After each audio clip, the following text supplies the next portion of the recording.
अस्सलाम वालेकुम। राना मोहम्मद रमज़ान राजपूत ज़िला टंडोलियार के करीब वतायो फ़कीर के दरगाह जो कि दरबार है, कुब्बा है, सिंध के मशहूर सूफ़ी बुजुर्ग जो आपको नज़र आ रहा है। बताया गया है कि ये 700 साल पुराना यहाँ पर दरगाह है ये। और ये भाई से मैंने बात जो की थी, ये आपको नज़र आ रहा है। इसके ख़ानदान यानी इसका वालिद, इसका दादा परदादा ये खिदमत कर रहे हैं इधर।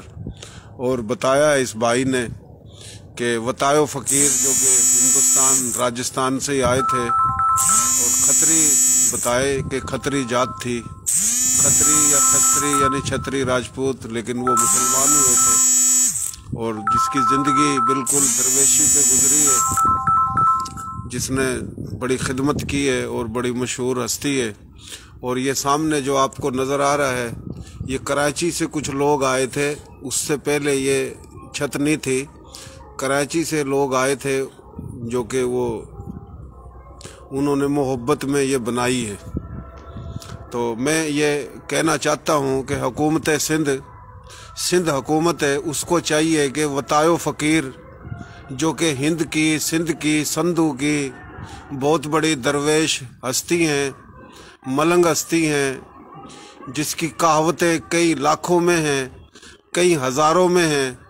लेकिन आप देख रहे हो, बड़े दुख के साथ कहना पड़ता है कि सिंध हुकूमत ने जिसको चाहिए था कि यहाँ पर अपने फंड के तहत इसका सरकारी तौर पे बाकायदा इसका जो है ना एक दरबार बनाया जाता, सिंध हुकूमत को चाहिए था।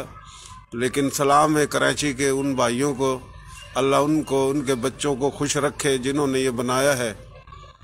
तो काफ़ी लोगों ने तो कहावतें गढ़ रखी हैं, हालांकि ये हिंदुस्तान के राजस्थानी इलाके से आया था और ये भी पहले हिंदुस्तान संधू राजपूताना ही था।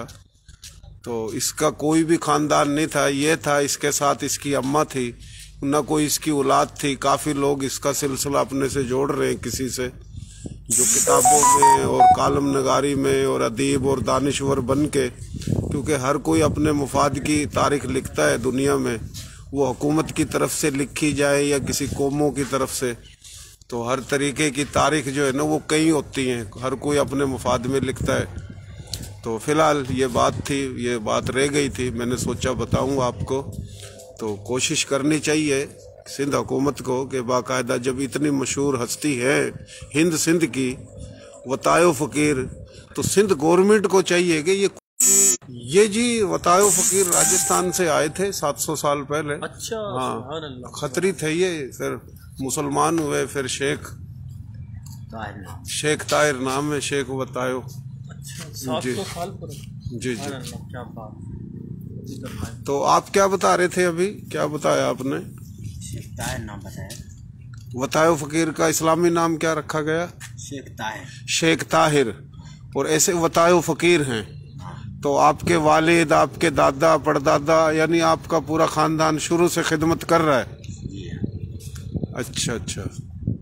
तो ये जो बनाया है, ये किसने बनाया था? ये जो कराची के लोग आए थे कुछ सलामी भरने के लिए, उनको दिल में आ गया था। अच्छा। तो ये उन्होंने काम शुरू करवाया और अच्छा बना दिया। माशाल्लाह, अल्लाह अज़र दे उनको, अल्लाह अज़र दे। अच्छा, आपके जो वालिद हैं, दादा परदादा, शुरू से आप खिदमत कर रहे हो यहाँ पर, आपका ख़ानदान ना? जी हाँ। तो आपको क्या बताया गया था कि ये वतायो फ़कीर जो कहाँ से आए थे? हिंदुस्तान से आए थे।